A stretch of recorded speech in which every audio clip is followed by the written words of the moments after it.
So he just touched the stinging nettle to get a better photo and followed up by don't film that. So obligatory, I filmed it.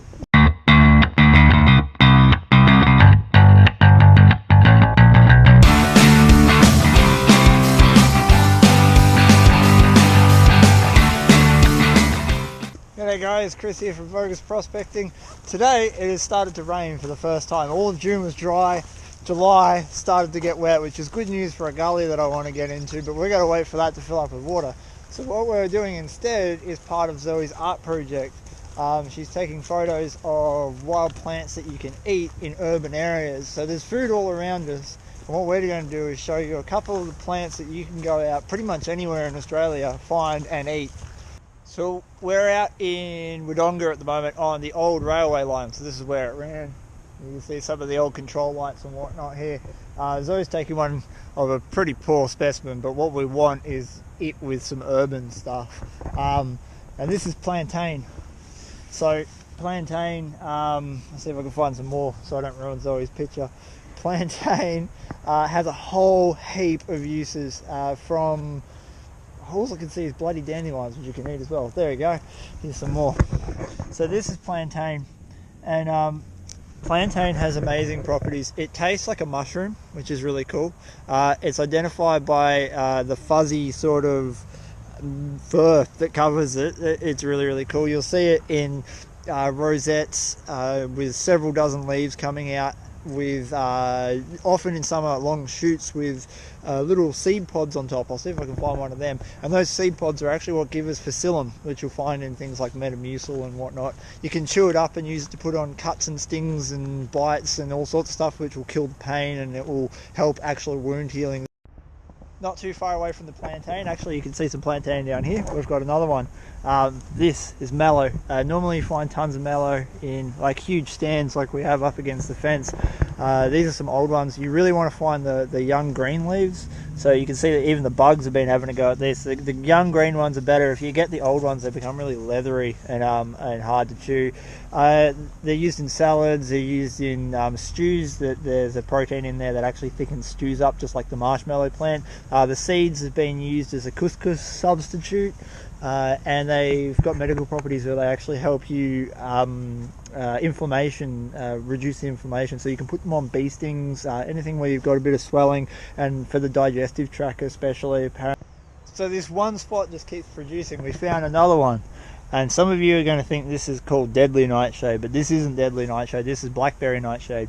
Blackberry nightshade is actually edible. There are several properties for it. They still can be poisonous, so you've got to get them at the right time of year and all sorts of stuff, and only eat the berries that are properly ripe and so on and so forth. I don't need to give you a lecture on how to be safe when eating foods you don't know anything about. But blackberry nightshade, edible. There's a whole heap of medical properties right across the world for it. It's quite a prolific weed. It's everywhere. It's used for everything from conjunctivitis. It's got treatments for that, all the way down to swollen testicles, believe it or not. they use it as a topical cream for that. Yeah, so another one often gets confused with deadly nightshade, and obviously you don't want to eat deadly nightshade, and you don't want to eat this if you don't know what you're doing either, so make sure you properly identify the plants. But this is blackberry nightshade, and there are some of the berries. They're not ripe. You want them to go black, and once they're black you can have them. And this spot just keeps giving. All along this fence line we've found like 5 or 6 different plants. This is shepherd's purse, pretty ruddy looking specimen, but shepherd's purse was collected during World War II by some of the German wives to stop urinary bleeding from infections that Germans would have got in the trenches. And they, along with that, it's a pepper substitute, so you can eat the leaves and these little seed pods. And they've got a really peppery taste and whatnot into them, so another really cool little herb to have. That's the first time I found nettle. I'm real stoked. I just found a plant I've never actually managed to find in my area. First of all, one that you've already seen, dove's-foot geranium, which is these little ones here. I've showed these on one of my other prospecting videos, that you can dig them up and use the roots as sort of like a sweet potato substitute. But here's another one. Stinging nettle. Now, believe it or not, you can actually eat stinging nettle. many articles have been written on stinging nettle and their properties and all sorts of stuff. You got to cook them, obviously. If you cook them, then it will get rid of the toxin and the irritant and the spikes that are on them. The other way of dealing with these is to grab them and pinch them super firm. I've never done it before because I've never found it in the wild.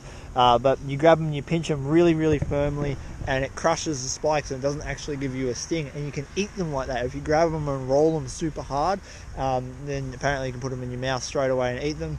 I'm not really game to try that today. Oh, because I'm not gangster. I'm nowhere near gangster enough to do that. But yeah, that's a really cool find. So we just touched the stinging nettle to get a better photo and followed up by don't film that. So obligatory, I filmed it. Which one did you touch? That one. Yeah, don't touch it. It's still Where is stinging. I don't know. It's there somewhere. Yeah. Well, you should have done the experiment. Like I said, you got to grab them real hard, and apparently it doesn't sting. One last one. We have sorrel, and sorrel is used basically. This is an oversized version. I mean, this has been here for a very long time. Normally they're little, like you get them leaves about that big, but this plant's used as a silver beet substitute, which is really cool. They taste really nice and whatnot, and again, more mallow. Well guys, I hope you enjoyed this really short rundown of several wild plants that grow in urban areas. You're always surrounded by food, and there is actually no such thing as a weed, is another thing to remember, because a weed is just a plant not in its natural habitat, so somewhere it's not a weed. Thank you very much for watching. Hit that like button if you like the video, and remember to subscribe and check out the rest of our prospecting and geocaching videos. And I really hope you learnt something today. It's a good bit of fun doing some urban foraging, and I suggest that with a bit of caution and research, get out there and give it a go yourself.